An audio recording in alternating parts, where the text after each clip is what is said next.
we mean scholars in a broad, capacious sense, right? These are scholars who also practice as poets or practice through the poetics of their work. And we have Lynn Keller, who will begin, not just in just a moment. We have Alexis, Pauline, Gumbs, Laura Smith, Chad Bennett, and Urayoán, Noel. And I already mentioned my name is Urayoán. So we'll give them applause for everyone. So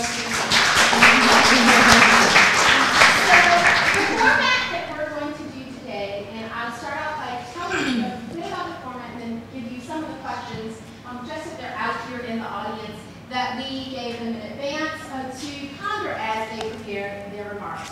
First, as in like yesterday, we've asked these poets, poetic scholars, scholar poets, to choose to read a poem, either one of their own or one by someone who inspires their work, their scholarly research, and we'll go around and each person will do that.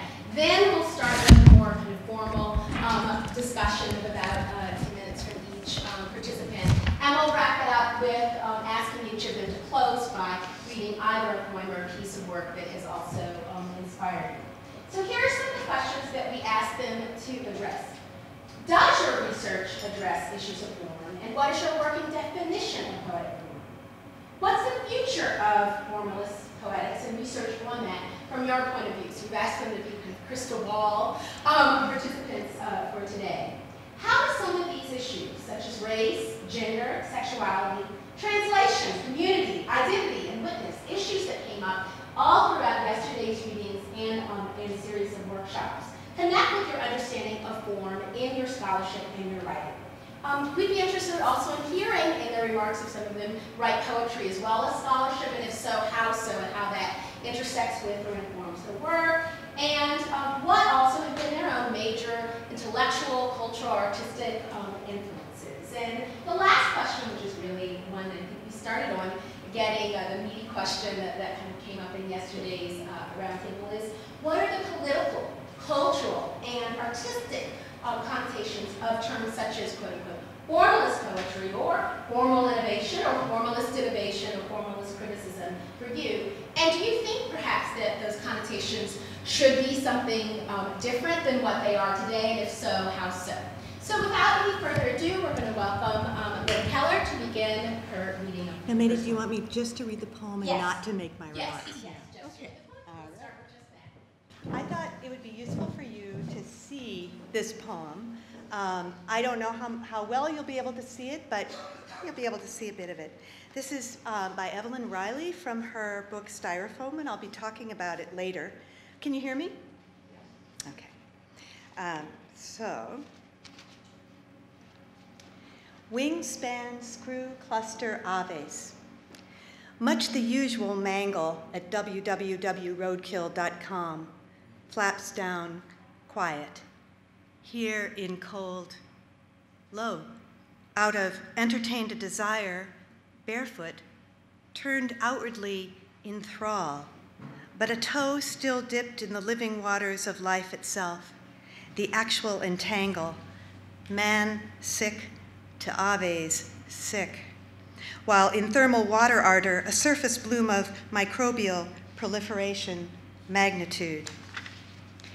Now for the past 3 months, such a clattering and fragility in my head, the sounds of rushing rivers surrounded by little birds.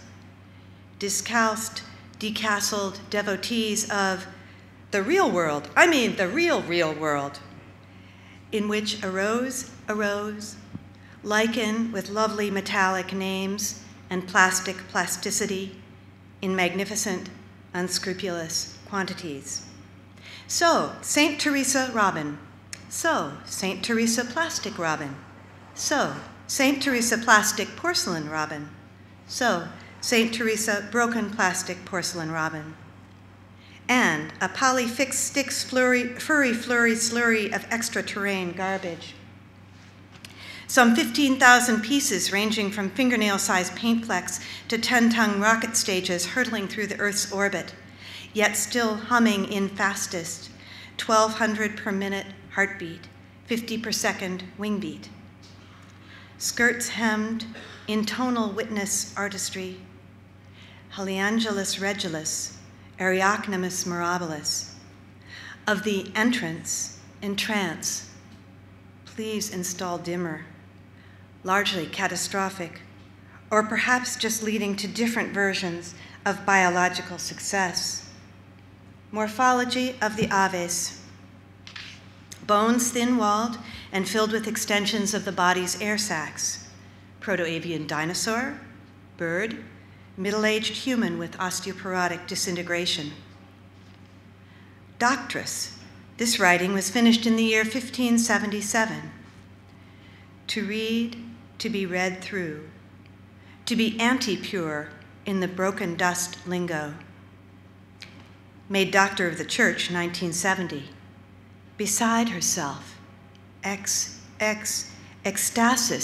exteriosis. Calzadito turquesa, colibri de esmeraldas, metallura iracunda. Smallest death ladders, cheapest cosmos jewelry, XXX.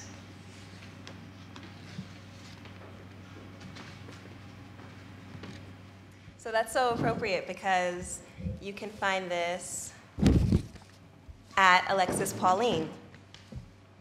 This is Guide to Black Feminist Time Travel via Twitter. This is the map made by marker stains, Technicolor testament to what we want and how many dirty man-made miles we will print our hands into. This is the morning melting across time zones, afternoon of ancient questions. Can you hear me? Can you see me? Are you there? This is the meetup of movement and memory, how our ancestors kiss each other in the stairwells of satellites, mischievous and right on time.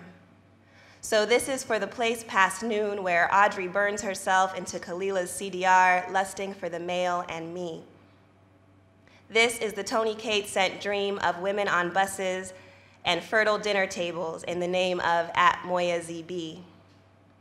Here is the cross street in Harriet's salsa soul smile, flashing over the archival scanner to the beat of It Is Still 1974 somewhere. To find Jewel Gomez's study, take a left at the Be-Kept poetic license plate, honey. Knock half as many times as your pulse says yes. Slip secrets in the shoes by the door, pack promise into potluck plates left, this sideways 8 of exchange, this always excuse to come home.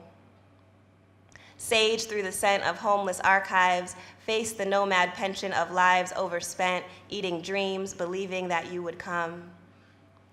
Marianne's hair gets shorter, while story grows long into your wrists. These are the twists unpruned, trellised, listen into trust.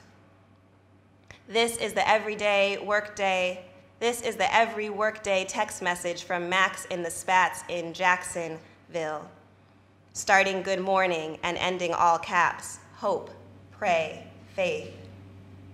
This is the decades-long relevance of Jodeci for the Butch Groove boy band repertoire, gyrate into a one-handed push-up and hope nobody faints. This is 87 years of Egypt, Yemen, Jordan, and Iran blasting through Ms. Vera's tight-set mouth, saying, youth catch on, saying, not gonna take it. Sing a scalp remembrance spell for every strand of my knotted hair left under someone's guest bed rug or couch. Here's to our DNA connection. Start a fall down, drag out tumbler for every rumbling elder stomach whom our forgetting has not fed. Line the living room and hall with Lent books and breakthrough memories low enough that the kids can palimpsest them all in crayon. Fill a vehicle older than your siblings with cell phone numbers and snacks, retro stalk the beating of your heart. This is where it happens. This is what is happening. You are here. Hashtag women of color catalyzing knowledge in 18 tweets.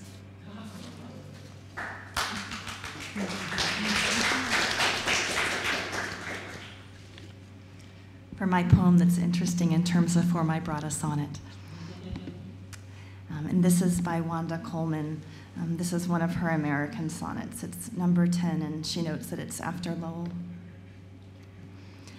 Our mothers wrung hell and hardtack from row and bowl, fenced others' gardens with bones of lovers, embarking from Africa in chains, reluctant pilgrims, stolen by Jehovah's light. Planted here, the bitter seed of blight, and here eternal torches mark the shame of Moloch's mansions built in slavery's name.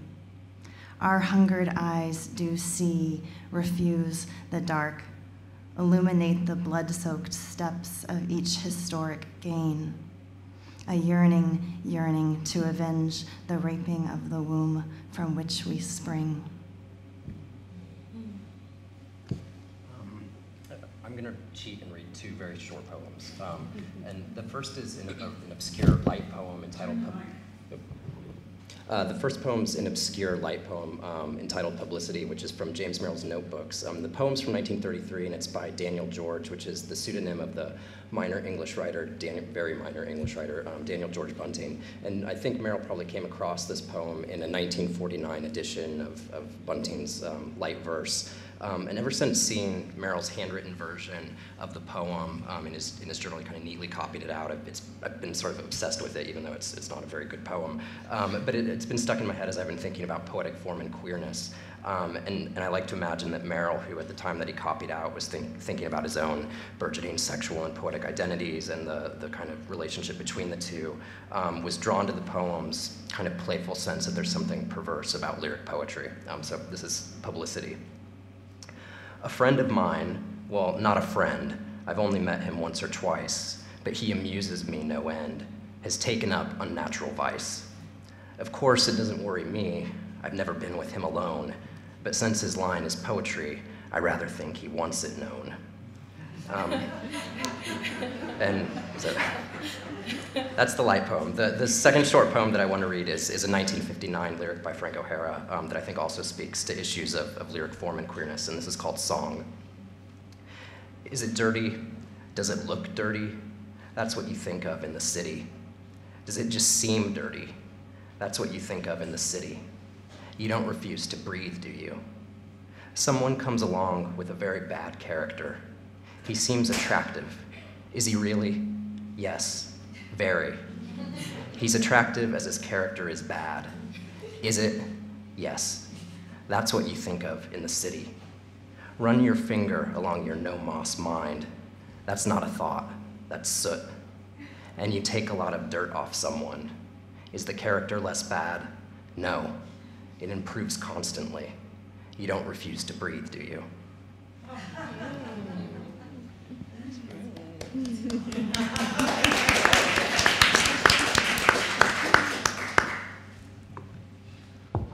Can you hear me? Yeah. Okay, so I'm going to read a poem by the New York Puerto Rican poet Lorraine Sutton. It's a poem from her 1975 book called Sacred Lady, but the spelling is kind of funky. There's a lot of uppercasings and vernacular and phonetic spellings, kind of tied into what I was doing yesterday with the decima, but now with open form as opposed to closed form. So unfortunately, I'm working from a interlibrary loan PDF, so I can't show you the beautiful visual wordplay of the poem, but those are some of the issues, right, of access to a corpus of this sort that we can certainly talk about. So, and I'm trying to connect see her work as both an extension and a critique of the New Rican poetry movement, especially in terms of its performance politics. This is called The Burning. The burning is on inside, assignments overdue, W, U, INC, J, perhaps F's. Well, F to you too. Burning, raise, projected, infected, and typewriter plays words with words. Vowels, bowels. She wants to know, where are the towels? Poems are made up of dreams, schemes. Mine are too real to be seen, dreamt, chewed, vomited versus pissed on. I am too vulnerable for USLA meetings. My hermanas are dying, burnt, torn nipples, raped, reaped while men stroll blood. goes, flows uncovered every 28 days. No Kotex tampons. My hermanas are dying, and electrodes are inserted inside their insides, our sacred place. Does my ear laughter, men, hermanos, dare laugh at vaginal electrocution? The burning is on, inside, insides. Sacred, ladies, red, dead, dying, hemorrhaging, external, internal, arterial, capillary, venous. 30 men to 1 woman, 30 men to 1 woman. Una mujer. Antepartum hemorrhage, 30 men to 1 woman. Postpartum hemorrhage. Unavoidable bleeding. Mujer, intégrate ahora, te están llamando, llorando. Sticks and stones can break my bones. We don't know pain, person, daughterified. We've never homicide, sewer-side, gynocide, psychocide. More than 2 weeks, months, let's ear it for years. Men, her manos, her hands. Tú quieres, you want for me to stop my shitty typing to cook you supper. The burning is on, inside my Boricua heart and soul. Perhaps I should get up and burn you food instead. Would you like a bloody rare steak? Shall I give you a side dish, plato of burnt, torn nipples, or will womb and do? What about dessert? Electrocutted fresh fruit? Does my ear laughter, man, her, mano, dare laugh at Jew, supper?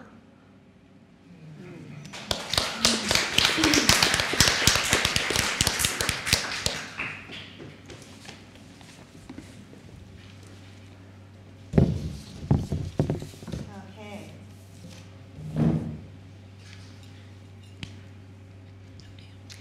So in the Q&A following her marvelous reading, Marilyn Hacker reminded us, oh, is there any way I can have a little light up here?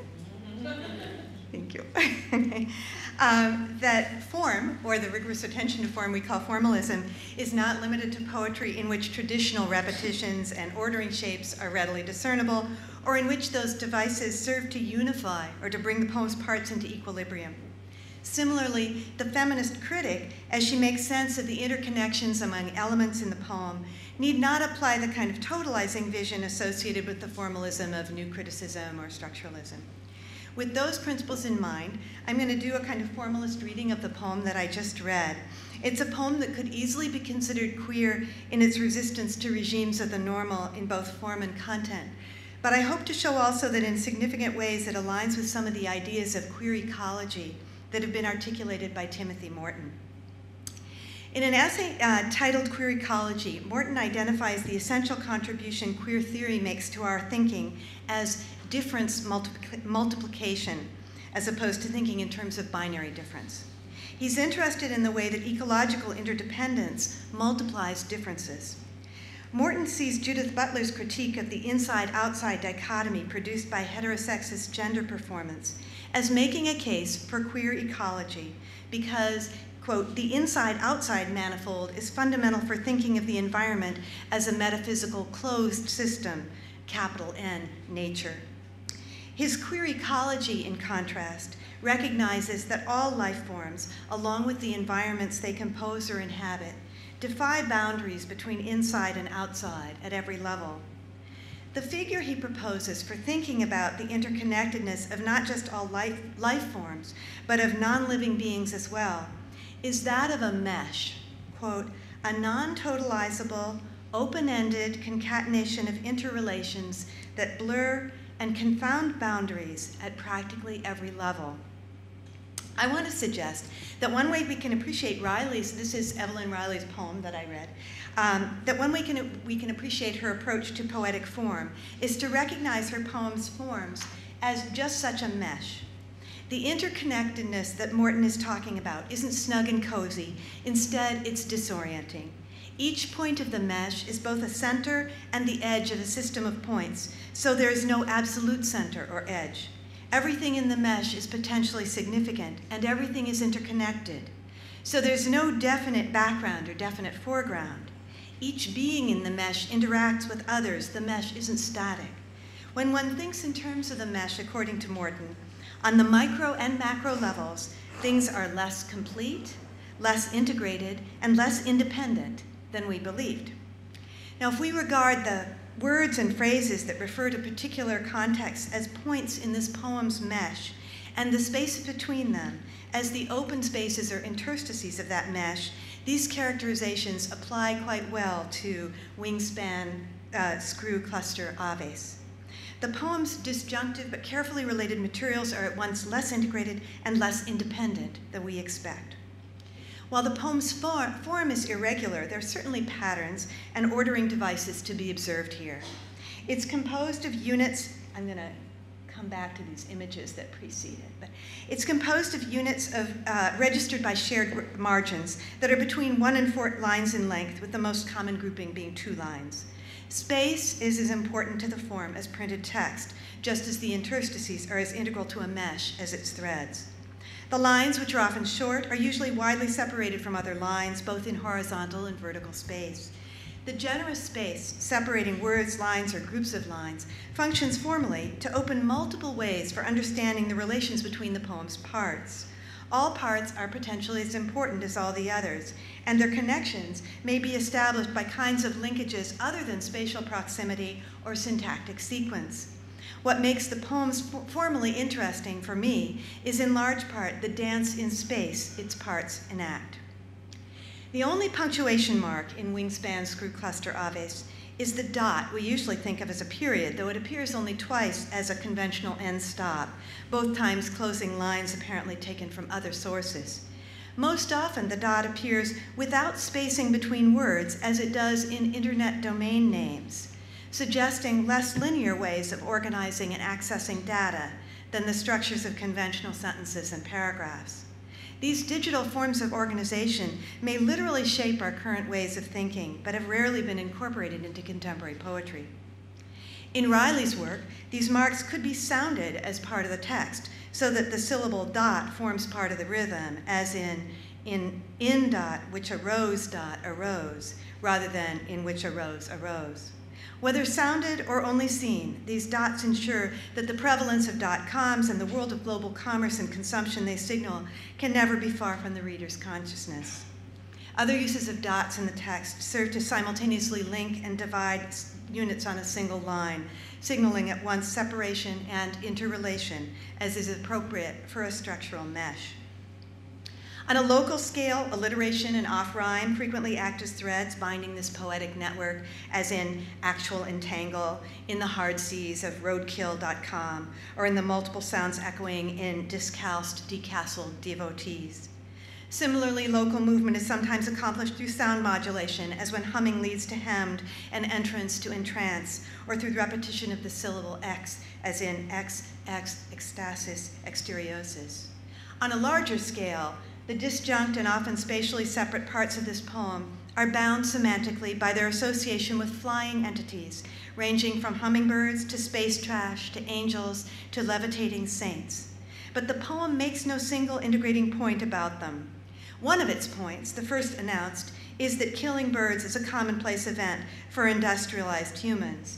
It's the usual, It's the usual mangle recorded in tens of thousands of global images of avian roadkill.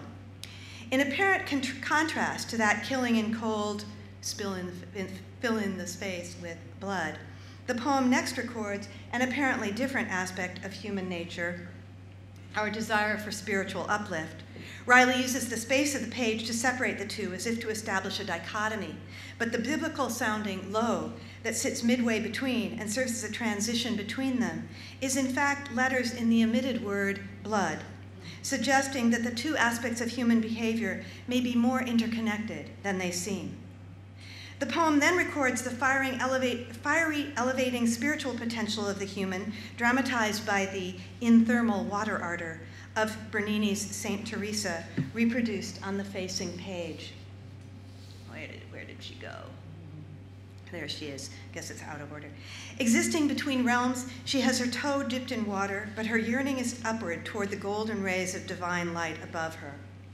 The boundary between these two blurs with the phrase, a surface bloom, which might equally well apply to the nearly unrecognizable carcass on the dirt, the folds of the saint's sculptured gown, Teresa's ecstatic facial expression, or to the proliferation of microbes or algae that could readily grow in pond water. Boundaries between contexts are porous, and no one meaning is central here. The more time one spends on this poem and its space-filled form, the more evident the multiple and mobile interactions of its parts become. And it's precisely the flexible airiness of the poem's composition that fosters the emergence and shifting of these diverse connections. Let me point to some. The common body structure of, wait a minute, where is it? There we go. Of birds and humans evident in the drawing, which shows bones thin-walled and filled with extensions of the body's air sacs, points to the species' shared vulnerability.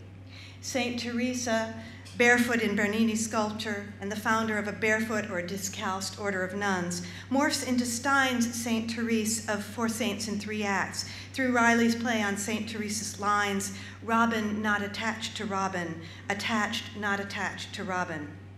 Through the saint, Riley suggests another kind of attachment or interrelation between birds and humans.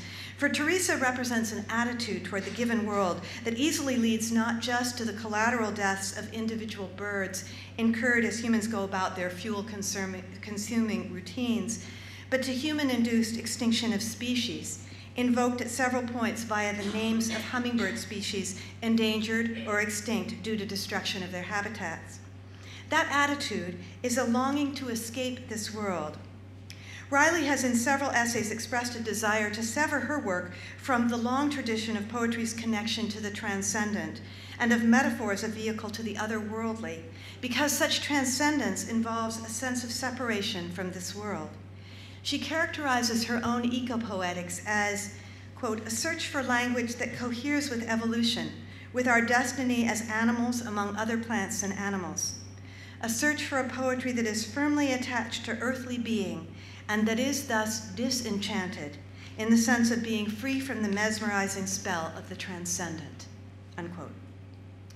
Bernini's sculpture of Teresa's ecstasy is an emblem of that spell, and ex, meaning from, which constitutes the first syllable of ecstasy, registers the act of separation from the earthly environment that's creating a world in which fleshly robins may soon be xed out, so that only robins remaining will be made of plastic or porcelain.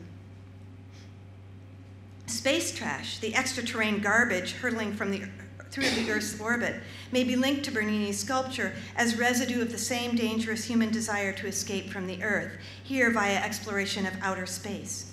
At the same time, quote, outer space. At the same time, the phrase extraterrene garbage may describe the poem itself, which is composed in significant part of found materials taken from Wikipedia sites, the writings of Teresa of Avila, the work of Gertrude Stein, etc., brought together in broken dust lingo. Yet another thread of interrelation among the poem's parts calls attention to the oppression of women, who may be linked to the hummingbirds that are valued for their loveliness.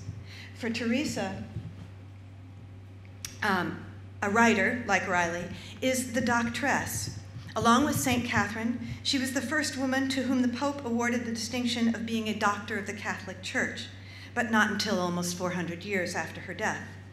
Riley reminds us that like hummingbirds, who may be the cheapest cosmos jewelry humans are so carelessly discarding, women have been held cheap and kept ex in a falsifying inside-outside dichotomy, the honors reserved for men.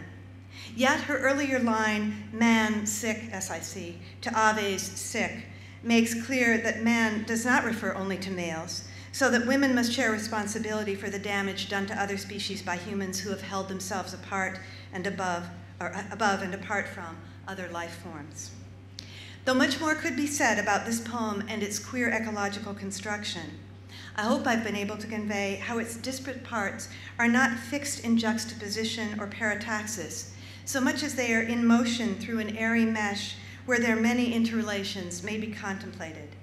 the contemplation prompted by their formal arrangements serves an ethical recognition of the interrelation of species and of human responsibility for the fate of the earth. Thank you.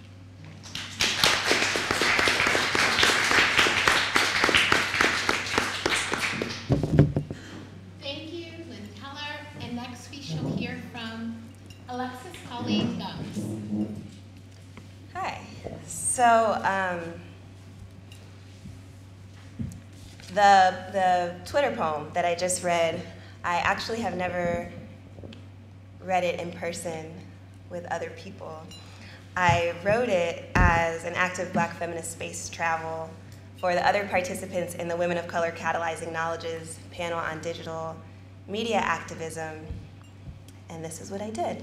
So I composed each stanza on Twitter from my desk in Durham, North Carolina at 8 a.m. Eastern Time, facing west, orienting towards Berkeley.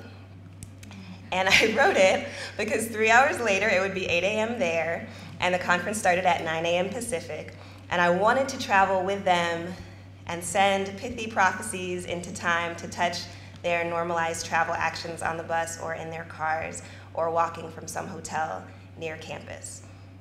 Or really, I wrote it at 8 a.m. Eastern Time because that's when I thought of it. And by 3 hours later, I would be leading a workshop, a poetry workshop for Black lesbians in Durham about dreams based on Audre Lorde's unpublished dream journals, which is why I didn't go to Berkeley. And by 2 p.m. Eastern Time, which was, of course, 11 a.m. Pacific, I was reading these same tweets on like a screen like that, except in this big auditorium, like suspended like Oz, I heard, in Berkeley. And it was already old news to my Twitter followers and Facebook friends. Black feminist space cadet, time traveler. Is poetry being in the right place at the right time, oriented toward the right people? Since I am a scholar, poet, community activist, founder of a Black feminist community school, co-creator of a national experiential archive of queer Black brilliance, webinar facilitator, grassroots fundraiser, a nerd in my 20s, a primary form in which I work is called the status update. The dream of a portable presence. I am a person who has sent missives from my 500-page dissertation via text message. My most requested performance poem is imagined as a flood of emails taking over your inbox. I am the curator DJ for Dedicated, an online Black feminist request line of the future, and you can find my radio station at Black Feminist Base on Blip FM. And for the Mobile Homecoming Project, which is the National Queer Experiential Archive of Generations of Black Brilliance, my partner and I use a very old Winnebago and multiple new media platforms to amplify Black queer brilliance across generations, but one of the oldest technologies we use is poetry.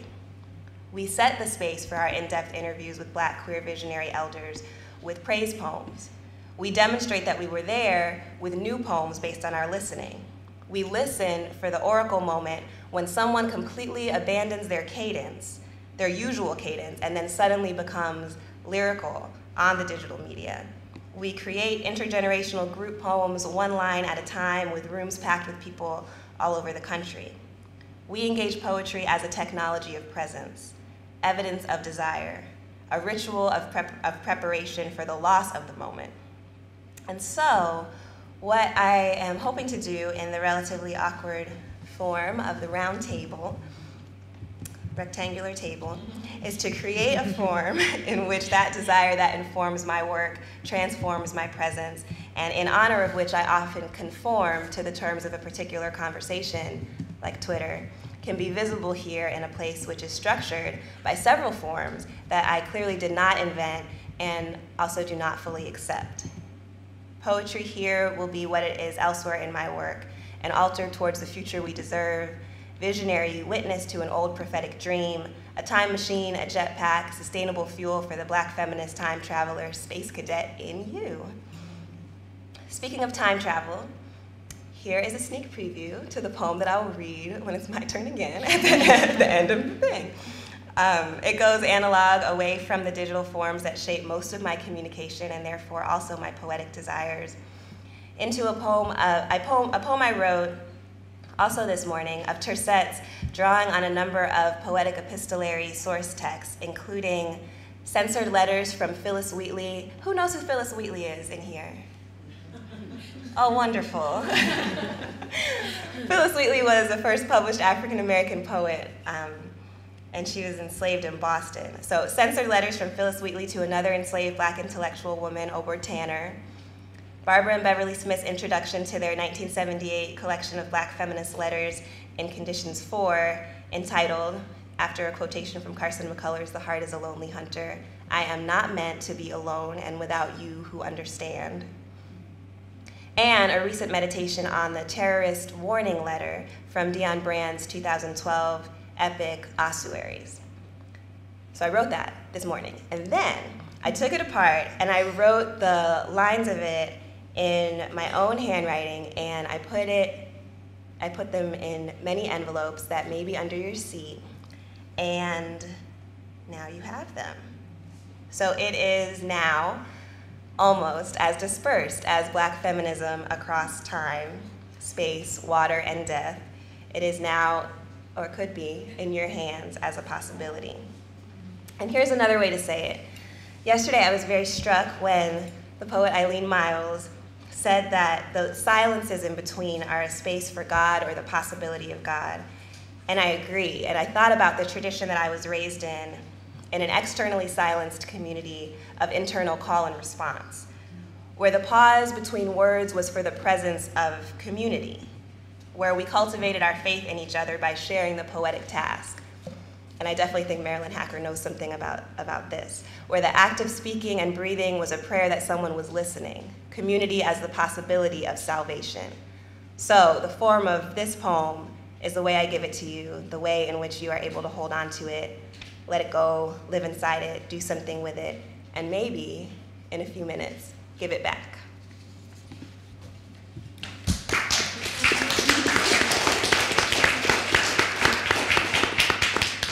Laura Smith, we'll hear from next. Thank you. So I wrote my two pieces for the beginning and the end of this in sort of the two voices that I seem to use very separately. So the first part of this is a much more personal reflection on forms and bodies, and then at the end I'll give you my more sort of formal scholarly reflection on some of the same questions. When I think of form, I think of how a poem gathers its particular gravity, how it finds, moves into, or remakes the body that is its body. Sometimes a body that's not exactly comfortable, but livable, like livable lives. And other times a body that mostly serves to mark the difficulty of bodies, the lengths we go to live in them, make them ours. So form is about the experience of bodies, and form is also about historical memory, which bodies are also about. In the poem that I read at the beginning, Coleman's sonnet alternates 10-ish syllable lines with 5-ish syllable lines and replaces the end rhyme completely with very dense interior rhyme. And as the sonnet meditates on that very multivalent term, historical gain, it resists the progressive octave sestet problem solution structure of many sonnets, which you've mentioned that Marilyn Hacker's sonnets do too, and instead interrogates our sense of sonnet time and sequence and the historical logics that are in there, with all those questions about history and memory and recursiveness and cause and effect and legacy. The poems that I think about most in terms of form are all kind of like this. And the rest of this reflection is going to be largely a collage of quotes from poems. I think of Gerard Manley Hopkins' massive sonnets, those staggeringly sprung, expansive, cramped lines. I caught this morning, morning's minion, kingdom of daylight, Staffan, dappled dawn, drawn falcon, in his riding of the rolling level underneath him, steady air, and striding high there. That's 3 lines. You remember that poem? I mean, those massive 3 lines. Or take Lynn Haginian's My Life. She writes, "As for we who love to be astonished, you spill the sugar when you lift the spoon. My father had filled an old apothecary jar with what he called sea glass, bits of old bottles rounded and textured by the sea, so abundant on beaches. There is no solitude. It buries itself in veracity. It is as if one splashed in the waters, lost by one's tears. My mother had climbed into the garbage can in order to stamp down the accumulated trash, but the can was knocked off balance, and when she fell, she broke her arm." I think also about the marked, scarred, scored body of Alice Notley's Descent of Villette, which is a text so wholly about finding textual and social and bodily form, where the object of that epic quest basically becomes a metamorphosis itself, an ecstasy of finding another way of being, she writes. And I think of those words left suspended in Jen Bervin's cut-up Nets, which is a cut-up of Shakespeare's sonnets. Roses, no such roses is one of her cut-ups. And I've been thinking a lot about Gwendolyn Brooks lately, about her sonnets and about In the Mecca. Such incredibly investigative writing. First fight, then fiddle, ply the slipping string with feathery sorcery, muzzle the note with hurting love, the music that they wrote, bewitch, bewilder, qualify to sing threadwise. I have lately begun doing some journeying with 2 spiritual guides through meditation and mantra practice and through other means of changing one's state of consciousness. And one of the questions that the guides have asked at various points is, have you ever had an experience that you cannot put into words? And I've been unsure whether this is a question about mystical experience or a question about language, about form. Because part of what I experience form to be is the part that you don't have to put into words, or sort of 3 million ideas for the price of one. Form is a different kind of conveyance, a way of tracing a space or of holding a space, in the words of Akilah Oliver, who was thinking about the ways we make forms that hold a space that's mobile and malleable and that resists fixing. She said, "I'd like to position a space of queerness that is revolving, that passes in and out of many kinds of masculinities, many kinds of femininities in politics, that occupies these spaces, sometimes with tension, sometimes in a harmonious way, but a queerness that challenges the sense of dichotomous divisions." And lastly, I want to say something about explicitness, which is also about bodies, right? The sense that form is about the body as physical experience and historical experience and social form, too. And I think this is also why form can feel so explicit. We haven't really talked about this, but I imagine that many of us feel that Marilyn Hacker sonnets are super, super sexy. I feel this when she's I feel this when she's rhyming interstices with bursts, its ease. When she rhymes ebullient with unruly and intermittently. It's just so visceral, that rhyme, that enjambment, all that touching and explosion. Or when she's rhyming death with death. So yes, how does my own research address issues of form? And this is also that question about how race, gender, sexuality, identity, community connect with form. In fact, I can't disconnect them. Form is about bodies, physical, historical, and social. That's what it is to me.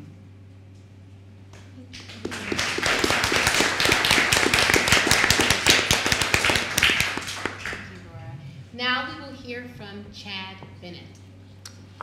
Of the questions posed, I want to speak a little bit about how issues of sexuality, and specifically queer sexuality, connect to understandings of form, and specifically lyric form in my scholarship. There's a moment in a Frank O'Hara play where he has a character declare with mock anxiousness, "They called me queer and I thought they meant I was a poet, so I became a poet. What if I'd understood them?" Recognizing here how poet can signify queer, O'Hara humorously intimates that queer can in turn signify poet, as if one identity might insinuate the other. And indeed, poetic identity and queerness have been firmly linked in the popular imagination. On the one hand, this link is cultural. The pervasive association of the artist and the homosexual has a very specific history in the 20th century. But this link between lyric poetry and queerness also has, I want to suggest, formal dimensions.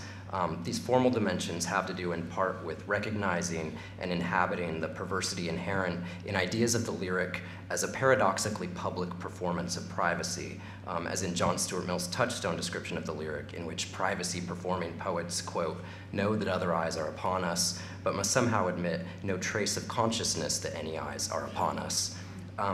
This idea of the lyric as a kind of performance that smudges the lines between private and public, knowing and unknowing, intimacy and strangeness, has always seemed to me particularly queer. I think we see such queerness in the poem that I read to begin with, Frank O'Hara's poem Song, which is a lyric about literal and figurative cruising, in which he seems to be talking to himself or pretending to talk to himself in public. Someone comes along with a very bad character. He seems attractive. Is he really? Yes, very. He's attractive as his character is bad. Is it? Yes. We might think of this as what the sociologist Irving Goffman calls self-talk, or, quote, "the truly filthy social taboo of talking to oneself." Self-talk occurs when speaking aloud, we, quote, "address an absent other or address ourselves in the name of some standard-bearing voice."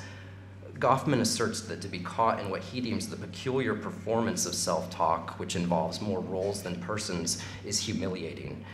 Self-talk might appear to be a kind of perversion, he writes, a form of linguistic self-abuse akin to masturbation. What appears perverse, in other words, is not so much to talk to oneself, surely a common enough occurrence when one presumes to be alone, but to be found talking to oneself, and even worse, to continue doing so. More than an embarrassment, such persistent self-talk presents, Goffman claims, a threat to inner subjectivity. It warns others that they might be wrong in assuming a jointly maintained base of ready mutual intelligibility among all persons present. So self-talk perversely circulates the private in public. It hails us as both intimates and strangers, and we're left wondering just how much this talk is meant for us as we're caught up in the frisson of its seductions and its irritations.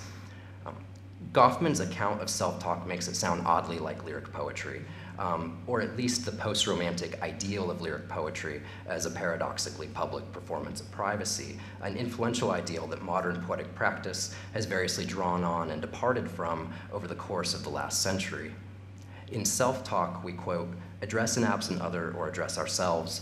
In the lyric, writes Northrop Frye, the poet normally pretends to be talking to himself or to someone else other than the reader.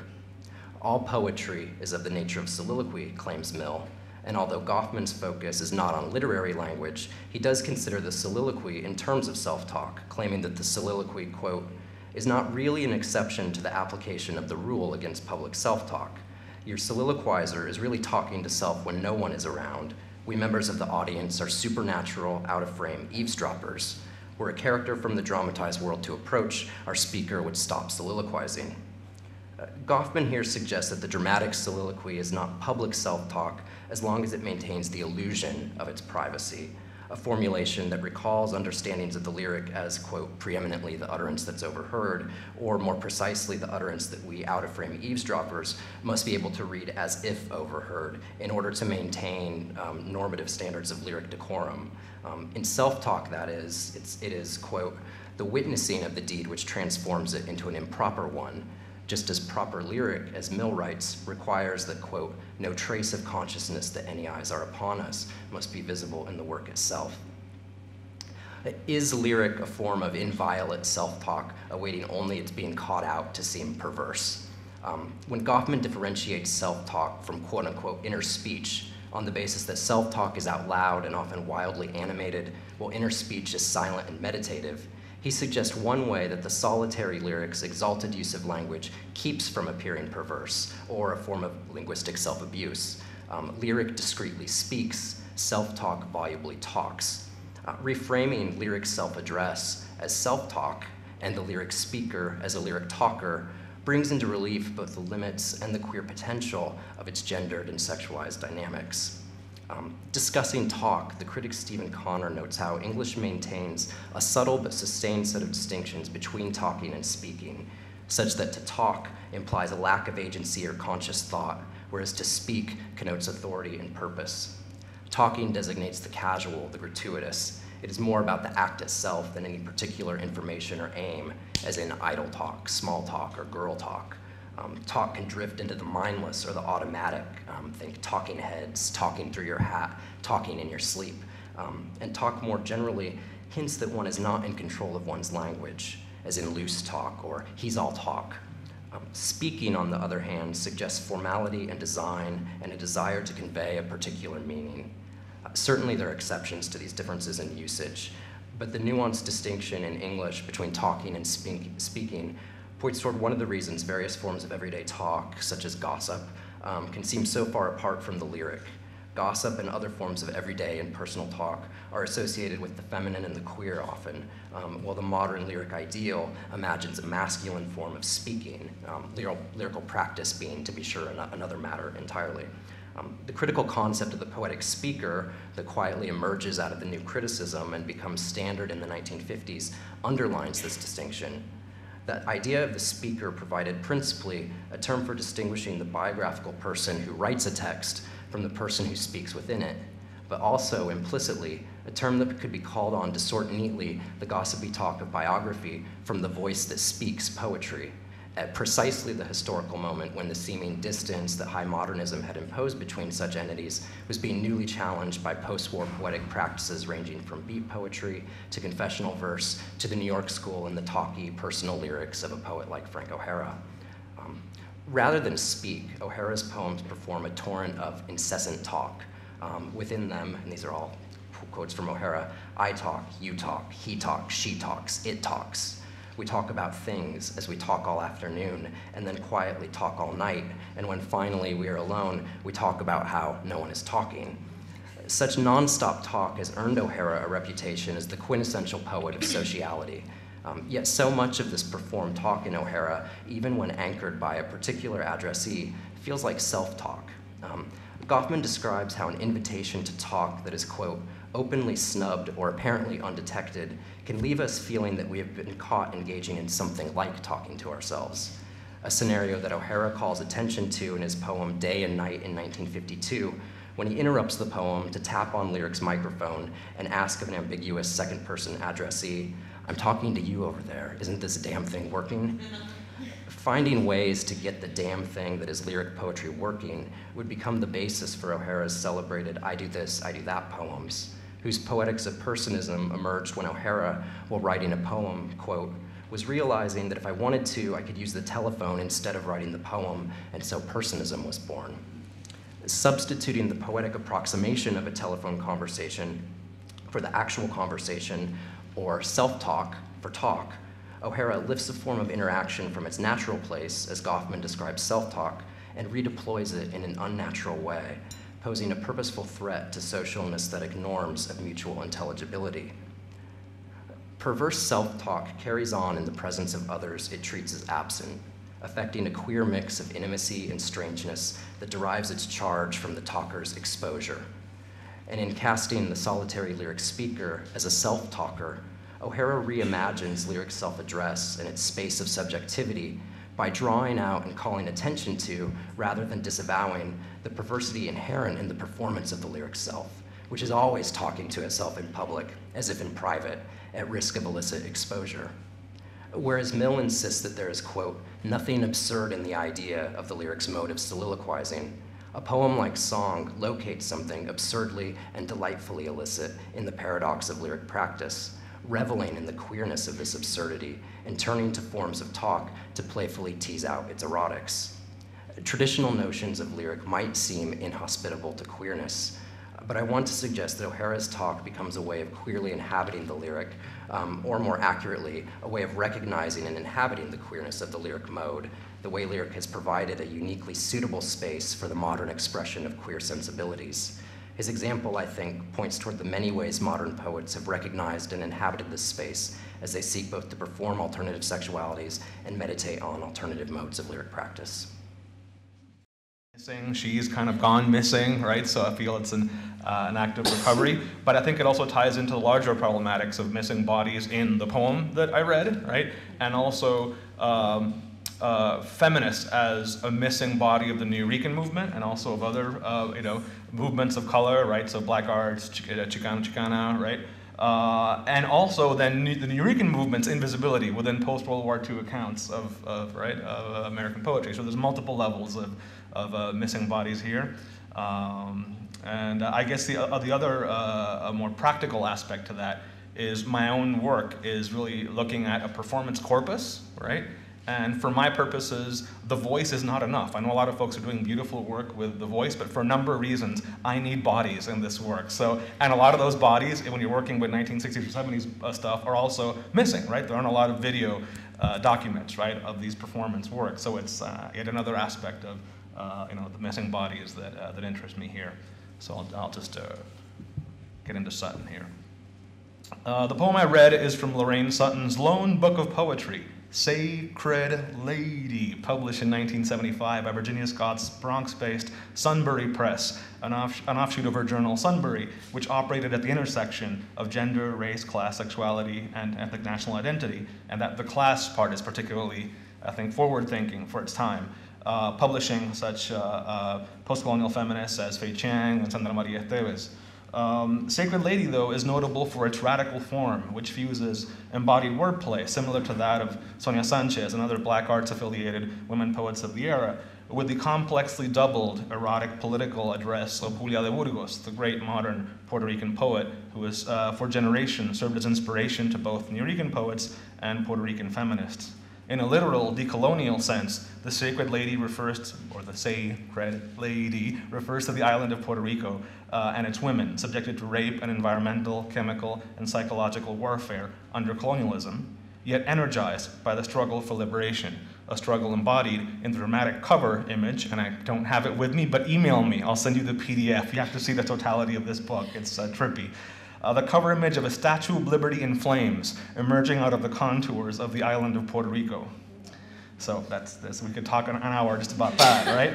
At a formal level, though, the Sacred Lady is a trope built on the figures of women such as the Burgos and Puerto Rican activist, nationalist icon, and political prisoner Lolita Lebrón, both of whom are referenced in the book.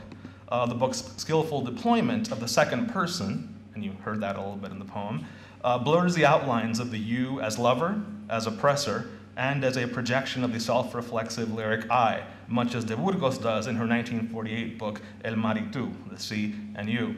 At the same time, though, Sutton's insistence on a gender-indefinite you, and this is pretty tricky, which is sometimes a plural you as well, a social body, something you couldn't do in Spanish, opens up a queer counter-affect, an alternative to the invariably male homosocial figure of the outlaw street poet that is central to Miguel Algarin's formulation of a Nuyorican poetics, both in the prologue to his foundational anthology, Nuyorican Poetry, published the same year as Sacred Lady, and in such essays as Volume on the Value of Breath and Nuyorican Poetry, published in 1978 in Europa Institute Reader, edited by Anne Waldman. Needless to say, Sutton's work is not mentioned in Algarin's anthology. And in her oblique comments to me, oblique being the operative words, in a phone interview last year, Sutton, who never published another book, leaving New York right after the publication of, the publication of Sacred Lady, and more or less dropping out of the literary scene in the early 1980s, defined her poetics from outside the Nuyorican movement, and specifically the counter-institutional space of Algarin's Nuyorican Poets Cafe. So if you were outside the Nuyorican Poets Cafe in the 70s, you were way outside, right? And that's part of these missing bodies, right? I mean, it's actually even very hard to get any kind of footage of what the inside of the first Nuyorican Poets Cafe, which as you might know is on 6th Street, not its current 3rd Street location. Just documenting that is hard enough, much less someone like Sutton. In this sense, we can read Sacred Lady as a counterpart to the work of Chicano poets whose poetics, as Rafael Pérez Torres has argued, function as a movement within a movement, a critical, self-reflexive space, to think about questions of movement, right, and who gets included and excluded. Think of Ansaldua's work, right, in this context. But also alongside, say, something like Cheryl Clark's analysis of women poets' difficult relationship to the Black arts movement in her book After Mecca, right. So I think it's eerie how well Sutton's work fits in right down the middle of both the Chicana and Black arts contexts. And I'll give you two instances of that. One is, of course, the use of vernacular Spanish/Spanglish, right, that links it to what other Latina poets are doing at the time. While the use of capital letters and unconventional spellings and syntax to foreground gendered puns and wordplay and create a kind of counter-vernacular, what I would call, links it to the work of Sanchez and other Black arts poets more generally. Now, I think the coolest moments in Sacred Lady are when these two modes blur, and one example of that is the U, which becomes Ju, J-U, right? Which is the way a Spanish speaker would say you, right? But then exactly what that work is doing, and is you the same kind of address as Ju, right? And who gets included and excluded in each? If this were the long version, we'd get a whole extemporaneous, dense, and really geeky reflection on Jew and Jew, right?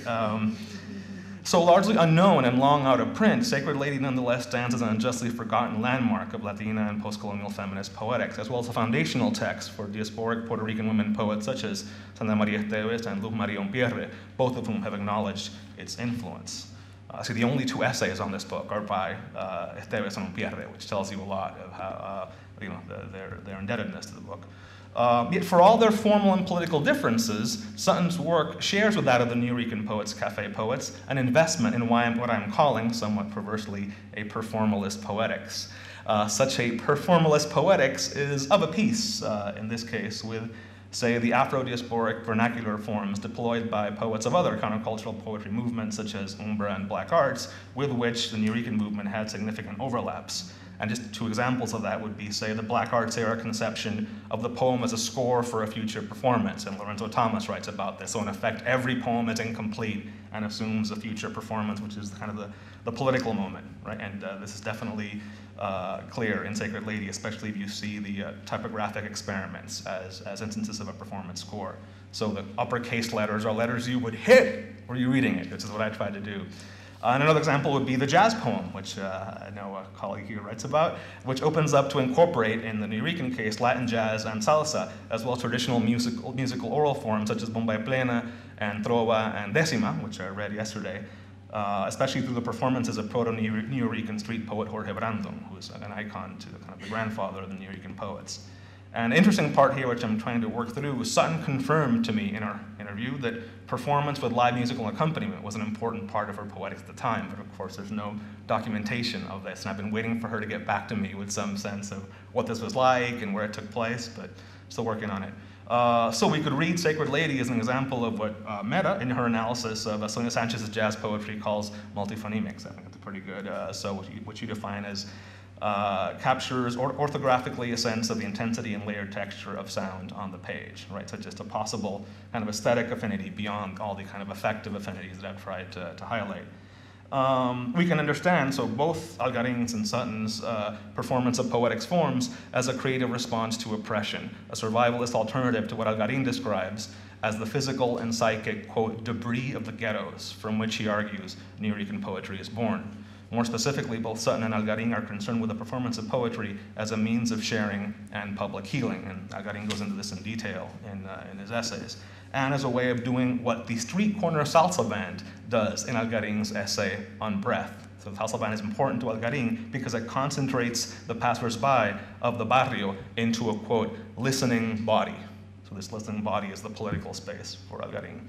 In his introduction to Nuyorican poetry, Algarin frames this intersubjective body politics of poetry performance as an alternative to the programmatic politics of the Young Lords Party, right, who were kind of the Puerto Rican Black Panthers, right, who had by that time largely moved away from their early focus on community organizing and towards the struggle for Puerto Rican independence. Poetry, for Sutton as for Algarin, is an embodied practice that allows for an intersubjective cultural politics, which is a necessary counterpoint to the politics of decolonial struggle. The politics of poetry and performance can thus be understood not simply as spoken word, or as Leslie Wheeler does, as a recasting of literary politics through the prism of voice, but rather, for me, in terms of a gestural economy that, as Carrie Noland argues in her groundbreaking Agency and Embodiment 2009, offers the possibility of agency even within subjection, which is a kind of a bold claim, right? So Nolan mentions the example of a graffiti artist, right? So even when there is not a recognizable voice, right, to ensure political agency, there are gestures, and gestures are political. So I'd say that even before voice, there's performance happening, right? Whether it's body energy, right? The question then is not, can the subalterns speak, or scat, or slam, right, or do deaf poetry, since form is in this sense anterior to voice, a composite of printed, voiced, embodied, and remembered expressive acts whose uneven and provisional sharing is its own political vocabulary.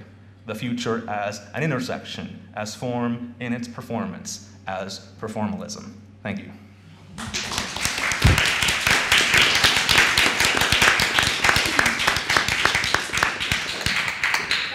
So rich and rich media. I'm sure that our panelists have much to say to each other, but we're going to take this moment to now open it to you, the audience, to engage in Q&A, questions, comments, responses to their calls. Applause. Certainly appropriate. Okay, Marilyn. I just want to hear more about what happened to Lorraine Sutton. I read that book in the 1970s. Really? Oh, cool. Well, I mean, I hunted down every lead that I had and could find nothing, right? And again, since well, here's the thing. I did a shorter version of this paper when it was basically a bunch of questions. I had nothing to go on at ASA last October. And about 10 days later, I get an email from Lorraine Sutton saying, you know, I heard you did a paper on my work. Could you send it to me? Like, yikes, yikes. And he had some kind of affect-loaded phrase to the effect, what's a young Boricua dude like you doing, plugging into, you know, an old, where'd you come across an old book like mine? So I kind of just told the story of my discovery of the book. So I sent it to her, and it was a weird interaction. Let's give you an example. Lorraine Sutton's work was pretty radical, and it was very much circulating in the context of queer and I think lesbian poetry circles. That's not an allegiance she cared to elaborate on at the present time. So she moved away from that. And so that made it very hard to actually return to that moment and to reflect on the book and its impact. So it was bits and pieces and kind of oblique references to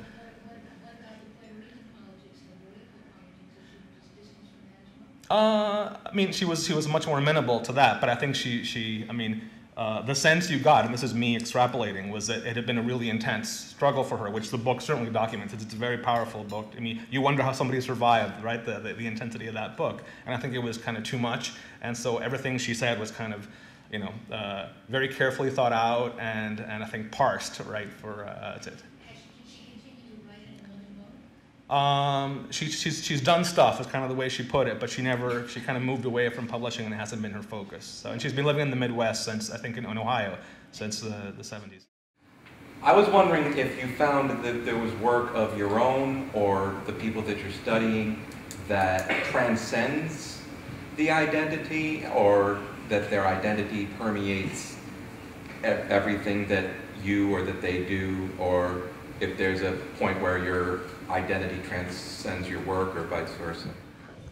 As a critic, I think that my work is often very tied to personal aspects of my life that I may not even recognize as I'm writing. But the poet that I was drawing from here, Evelyn Riley, represents a larger community of poets, or maybe not always a community, but a larger number of poets who are interested in not writing from the basis of identity politics or even personal identity. So you may have noticed there was no I in that poem, and there's no locus for a speaker in a poem like that. So there are a number of poets writing today who are interested in that kind of exploration of language that is not based in personal identity.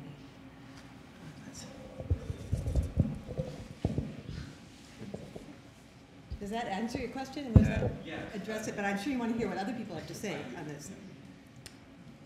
So to be a Black feminist space cadet, you have to learn math, or space travel without math is very dangerous. So that's the way that I think about identity. Identity in math is like X equals X, right? So in that sense, I think that we're talking about transcendence or maybe transformation, like how form changes us. I do think that what I'm talking about in terms of orienting myself towards an audience and a different set of audiences, prioritizing a particular audience as a Black feminist practice is transformative, right? So Lex doesn't always equal Lex, I guess. I mean, that there's a way that there is stability.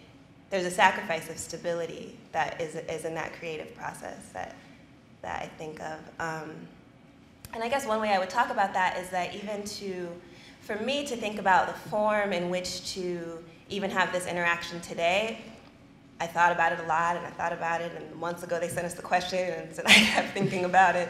And then even today, you know, to like wake up and to start dancing, and then to go back to the first published African-American poet, and then to work through, right, to arrive at envelopes under your chair, right, is something that I think is part of really thinking about, well, who was going to be in this space, and how would they have a relationship to what I prioritize as a Black feminist, and how do people listen differently, and how interactive should it be, and how interactive could it be, and how transgressive could it be to the pre-existing form of the Roundtable, which the structure of which we had known about for months, you know. So I think that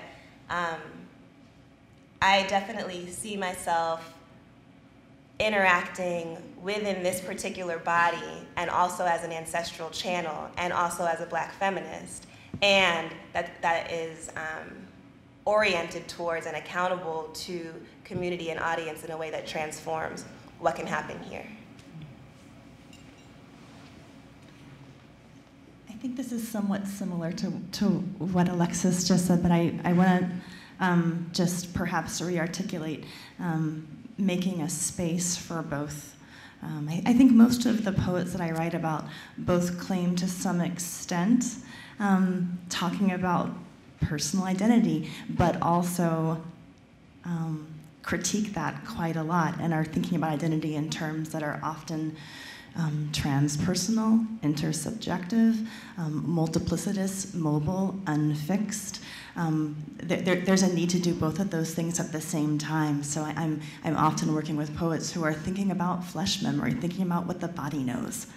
And that's partly about personal identity, and that's partly about transpersonal identifications, right? Intersubjective identifications. So I guess I want to claim a space for both and there. I think I would largely just echo that in some ways. I mean, in obvious ways, I think I have a connection or identification with my objects of study often, but I feel like it's more affinity than identification, or there's some sort of affective connection that often cuts across identity categories, and I think I'm drawn to that in the work as well. The poets that I like to write about and read are poets who often challenge the coherence of stable identity categories in some way, even as they're, you know, in obvious ways recognizable within those identity categories.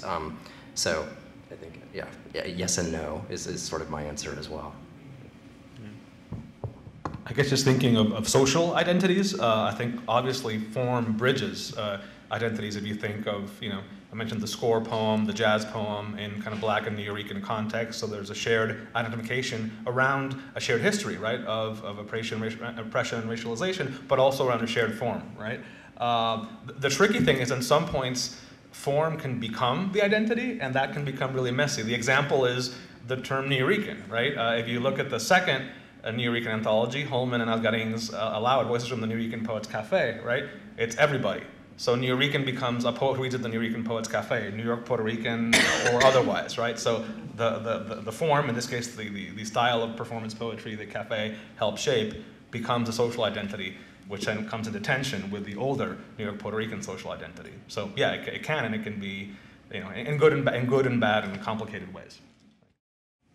Okay, Valerie. Yes, thank you. Thank you so much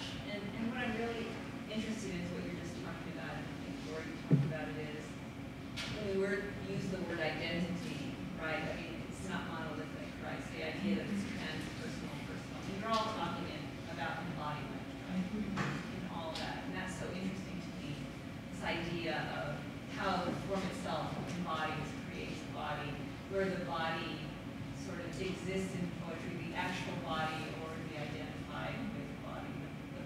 The performance, right, is very interesting to me in terms of that. And so I'm just wondering if you could talk a little bit more about if the poem is a place where you talk about the lyric, that private self, right? That private embodied self, or in O'Reilly's poems, she might not be present, the I, personal I, right? But the that body. is full of body. Absolutely. Right? And so my question is then, so how do we begin to redefine what the poem is? And I'm thinking in terms of very contemporary work. Do you see in contemporary American poetry that being, we're waiting for what's new, or I am, I think, in terms of, we know what postmodern is, we think. And so what's going to happen in terms of the direction of contemporary American poetry? Do you think that it's sort of lies in these issues of embodiment in the lyric, in the disembodied, right, in the poetics of disembodied poetics, or where you feel that contemporary American poetry is leaning, if it is at all? Does that make sense?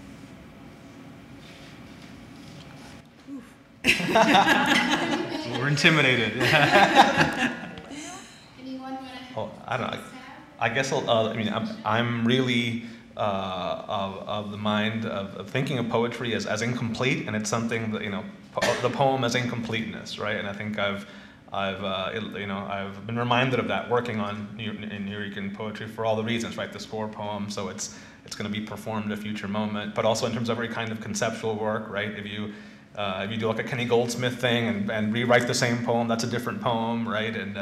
And now with kind of new media and every option you have for commentary and sharing and liking, right? And flarfing, right? So it seems like perhaps more than ever, the kind of the incompleteness of the poetry becomes kind of the poetic space we all inhabit. And that has, I think, challenges in terms of how to fix that poetic corpus, but also possibilities in terms of its circulation and the relationships that it allows for. Incompleteness works for me. So. I don't know if this is where poetry is headed, but I've been interested in things like Kenneth Goldsmith and conceptual poetry and flarf poetry, which seems to me to shift to this. I mean, this is an old idea, but poetry is a way of maneuvering through the world. I mean, Kenneth Goldsmith talks about how we're all kind of sorting information from one box to another all day long. We're cutting and pasting information, and so his poems are, they're taking, an entire an issue of the New York Times and retyping it. This idea that we're all just taking one information, resorting it into another box, and somehow that can become poetry. And I think what he's pointing at there is just sort of the way in which we all kind of maneuver through the language that surrounds us every day. And in his work, I think there is a voice and a body that emerges just through that act of sorting. And I think that kind of way of being in the midst of all this language is maybe how embodiment and lyric, where it's headed. For me anyway, that's what I'm interested in right now. I'm just actually having a thought about publication strategies. I've been noticing that there's a lot of projects right now that are privileging community or connection or relationships above perhaps a particular poet's poem or body of work. So like the encyclopedia project that Tisa Bryant and I'm blanking on the other editor's name. I can't hear. Thank you. Are doing feels like an example of that, where the books are organized by like encyclopedia heading, and there's 400 writers in there, but the writer's name is at the bottom of the entry. And the whole book, I mean, A through F came out a while ago, and G through H or something, G through something just came out. And that's a really different way of being in a textual body in terms of the relationship between the writer and what you're saying your work is. And I guess I've been seeing a couple of other journals, electronic journals, that are publishing in a similar format, where it seems perhaps more about what we're making together.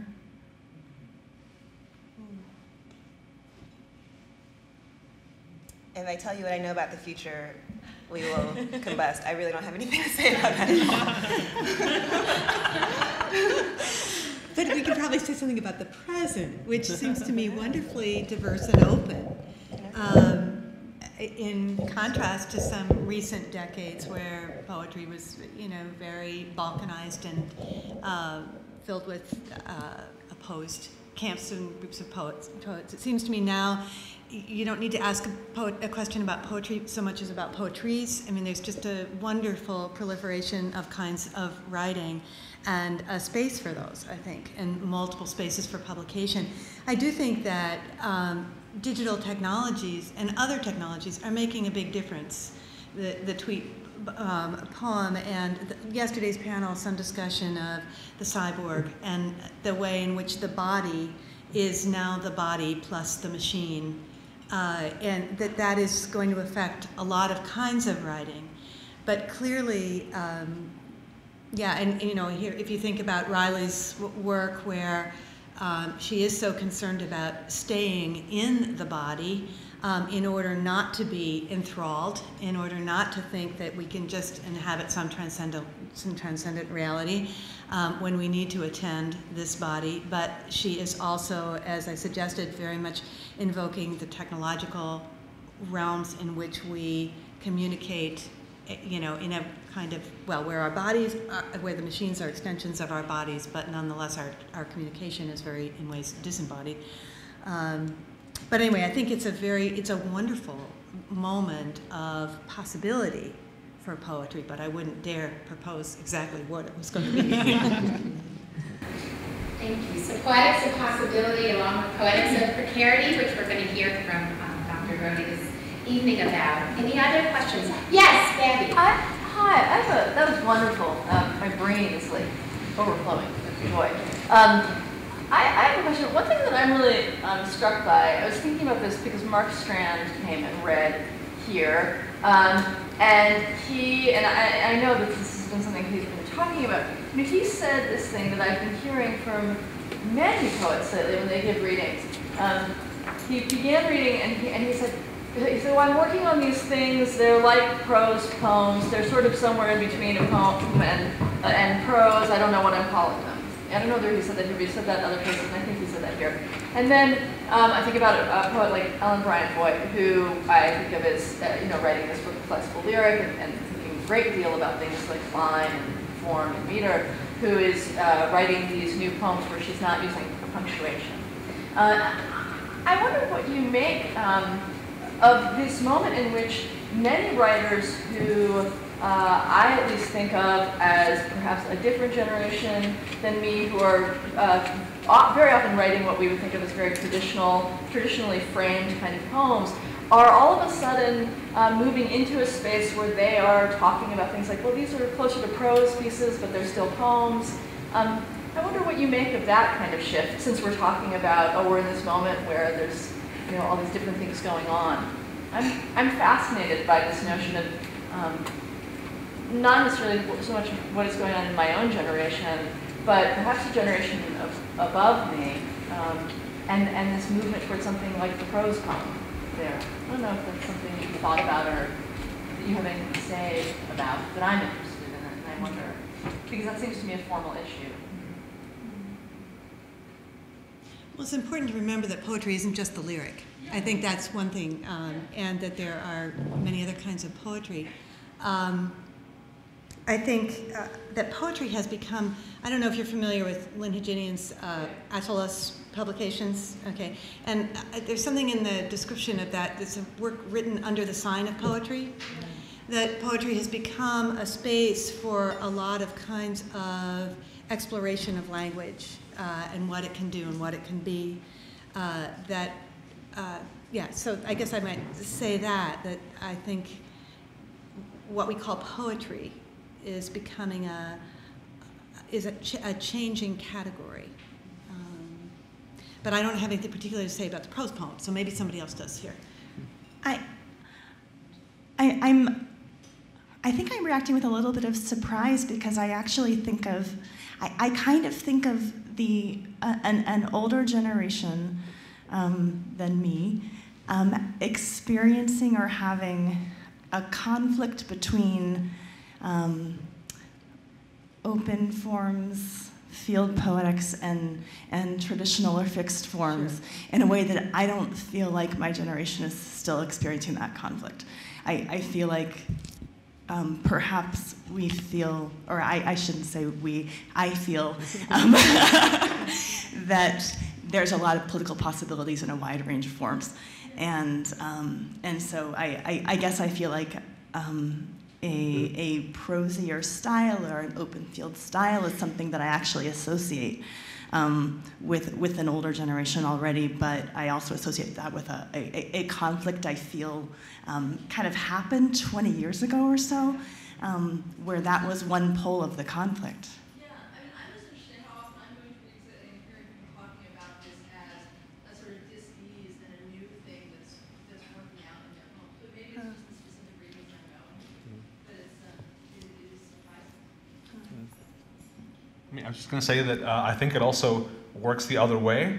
Like I think, and maybe you could think of like Kaveh Khanim as one example, right? But I think, and I certainly see it in the Latino context also, is poets really identified with the performance aspect. Who in many cases came to poetry through slam, right? Attempting formal work. I think of the Acentos collaborative in the Bronx. Who brought in Alpha Michael Weaver to do a bop workshop, and there was a lot of excitement about that. I think there's at least one slam in New York that does formal poetry. I think it's a Bar 13 maybe somebody can correct me.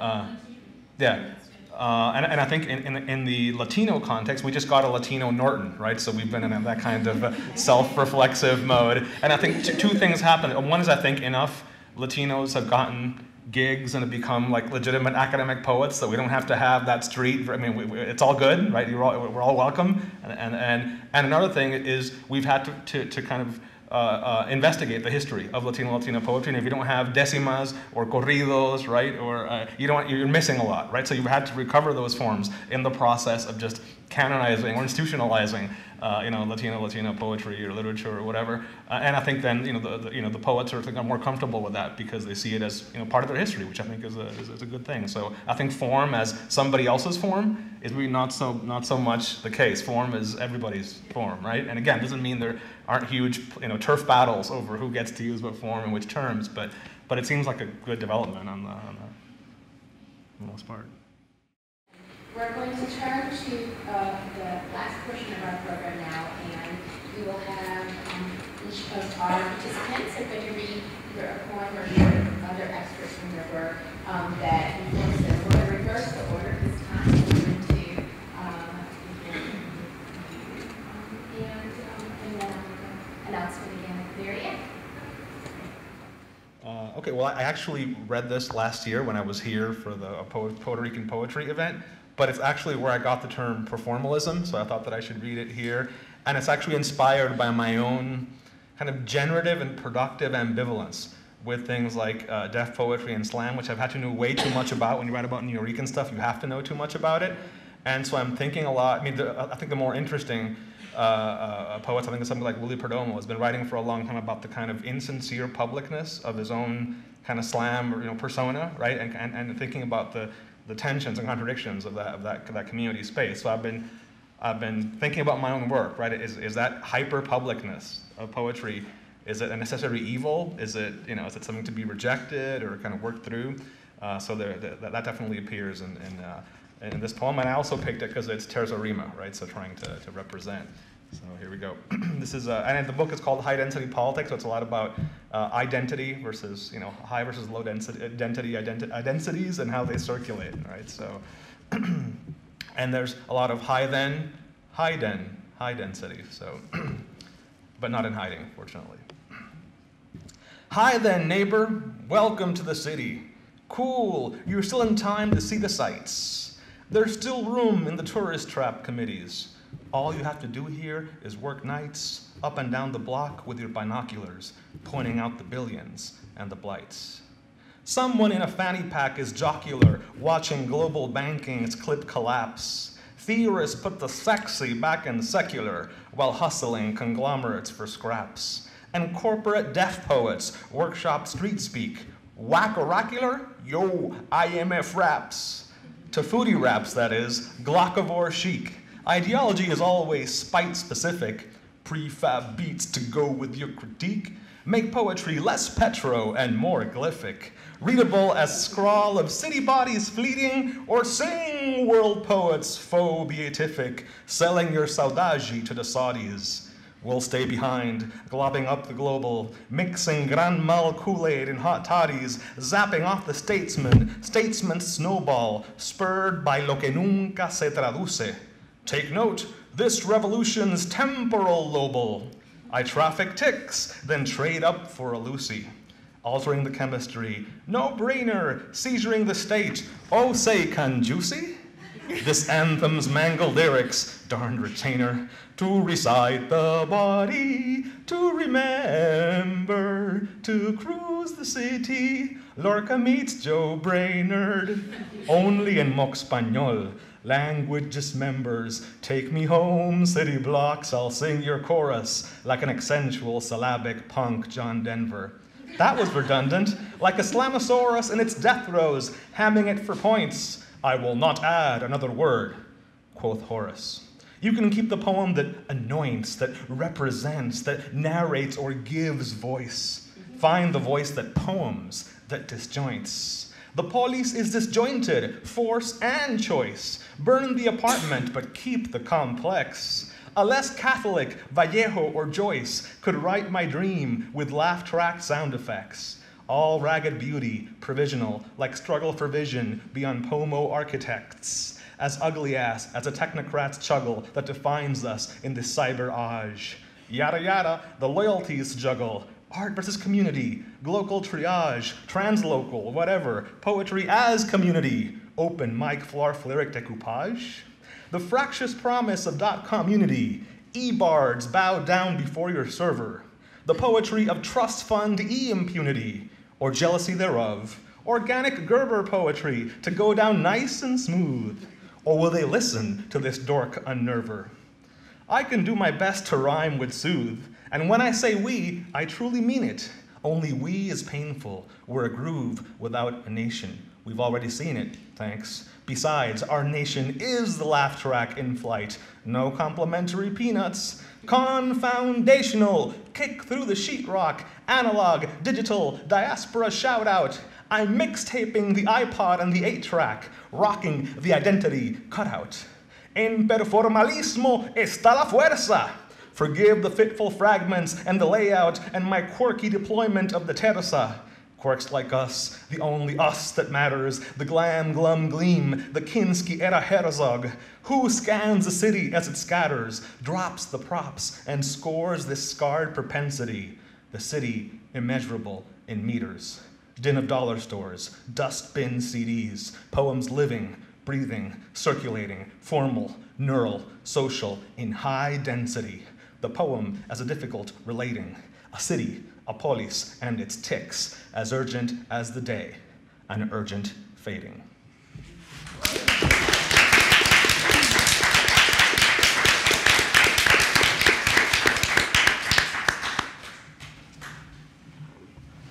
I wanted to end by reading a poem by Gertrude Stein that I think also speaks to questions of queerness in poetic form. And this is from Stanzas in Meditation, an important new edition, which has just come out, co-edited by our own Susanna Hollister. So I'm going to read a section from Stanzas in Meditation. I always think of this other line from Stein's poem, French Rooster History, when I read this section. And that line is, history misses pansies, which can be read as history lacks pansies, or can be read as extreme parataxis, kind of linking together history, unmarried women, or misses like Stein and Toklas, and pansies, as in the flower in the domestic garden world it suggests, or a pun on pensée, or meditations, or pansies, a euphemism for sissy or gay men. And Stein and her circle of gay male friends knew and employed this use of the term. And so I think in the section I'm going to read, we see all three meanings of pansy and the rich relationships among history, the sister arts, women and gay men at work here. So this is stanza 5 of the first part of Stanzas in Meditation. Why can pansies be their aid or paths? He said paths, she had said paths. All like to do their best with half of the time. A sweeter sweetener came and came in time. Tell him what happened then, only to go. Be nervous as you add only, not only, as they angry were. Be kind to half the time that they shall say, it is undoubtedly of them, for everyone, anyone. They thought quietly that Sunday, any day she might not come, in half a way of coining that they wish it. Let it be only known as please, which they can underrate. They try once to destroy as often. Better have it changed to progress now if the room smokes.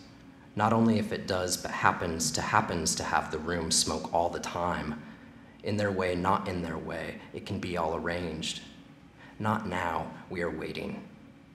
I have read that they wish if land is there if they wish land is there. Yes, hardly if they wish land is there. It is no thought of enterprise they're trying. Might they claim as well as reclaim? Did she mean that she had nothing? We say, he and I, that we do not cry, because we have just seen him and called him back. He meant to go away. Once now, I will tell all, which they tell lightly. How were we when we met? All of which nobody, not we, know, but it is so. They cannot be allied. They can be close and chosen. Once in a while, they wait. He likes it that there is no chance to misunderstand pansies.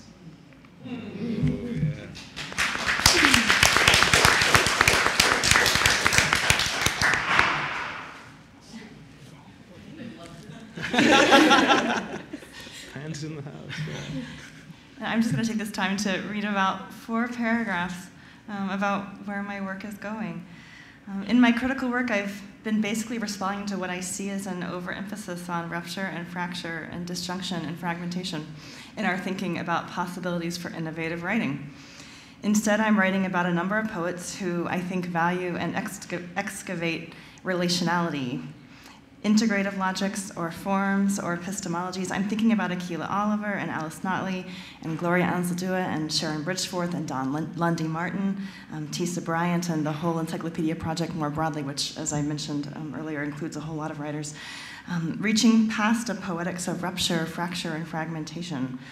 Integrative poetics explores contiguity, intersectionality, multiplicity, touch, contact, adjacency, relationality, simultaneity as valid and valuable formal and epistemological structures that enable distinct kinds of knowledge, emphasizing memory, trans-historical connections, and historical recovery. As they craft relational poetic forms, these poets propose identities that blur the bounds of corporeality and temporality as they draw upon bodily memory, flesh memory, ancestral relationships, and intersubjective connections and elective affinities. As they propose formations of identity that emphasize relationality, they suggest that identities are not primarily personal, individual, or fixed. They are also interpersonal, mobile, multiple, and transhistorical. These poetries begin from a place where identities are never singular, are never purely individual, and where binaristic self-other structures that underlie much identity discourse, as well as much ethical discourse, are already unseated. Rather, the poetics of relationality shares much in common with Sharon Holland's notion of intimacy, of non-separation. Here, relationality is a condition of subjectivity.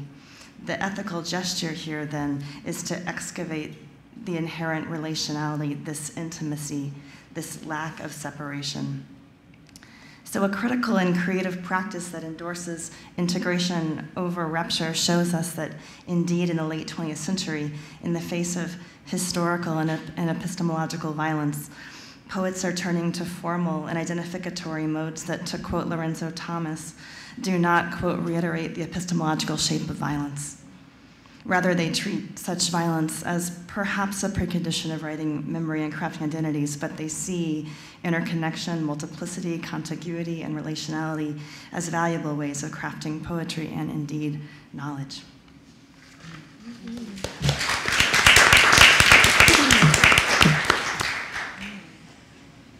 It's up to you now. So you may have an envelope, that you may have found it, you may have already opened it, you may have not already opened it. You can think about what that means. And so I don't necessarily intend for us to read the whole poem, but I did, when I wrote the poem, I did write it in tercets. So I would love at least 3 people to read what they have. The other thing is that some of you might have an empty envelope. I just thought maybe that would be a good idea too. And if you do, you can just make any gesture that you feel inspired to make. So you are the truly free. Are there 3 people who might want to read? And then we could do 3 again if there are just so many of you that want to share what you have. I'm never in the lottery. I'm happy. So 1, and we'll just gather the 3 first. So 1, we'll start with 1, 2, and 3. Yes. Okay. Who's our third one? Here.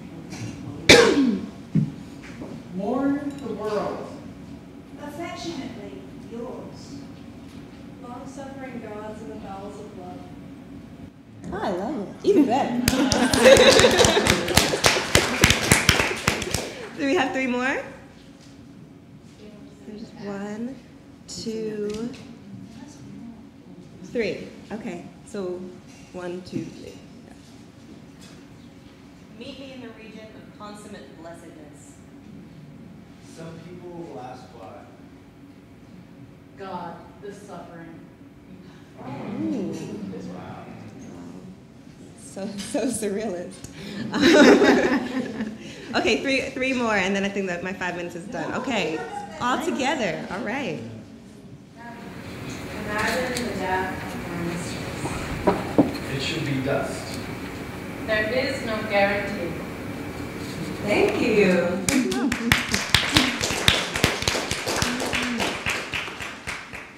Okay, I'll close. Actually, before I close, I want to say something in response to what Laura just said, which is that in the presentation I gave, I wanted to suggest that fragmentation and disjunction are not, in fact, opposed to relationality and intersectionality or to a poetics of relationality. So something to think about. But I wanted to read just 2 quotes that I came across as I was thinking, as I was reading in preparation for this panel. Most of the reading didn't come into what I presented, but actually one does because it's from Timothy Morton. It's from a book of his called The Ecological Thought.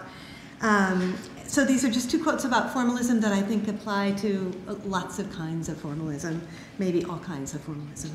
The shape of the stanzas and the length of the lines determine the way you appreciate the blank paper around them.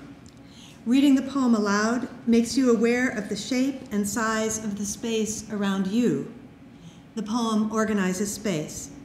Seen like this, all texts, all artworks indeed, have an irreducibly ecological form. Ecology permeates all forms. So that's from Timothy Morton. And the other quote that I wanted to read is from W.J.T. Mitchell, a well-known scholar and critic, from an essay he wrote about formalism. And it connects ethics and formalism, which I think has been implicit in a great deal that has gone on in the last couple days. And he says, insofar as formalism insists on paying attention to a way of being in the path rather than to where the path leads, it seems central to any notion of right action.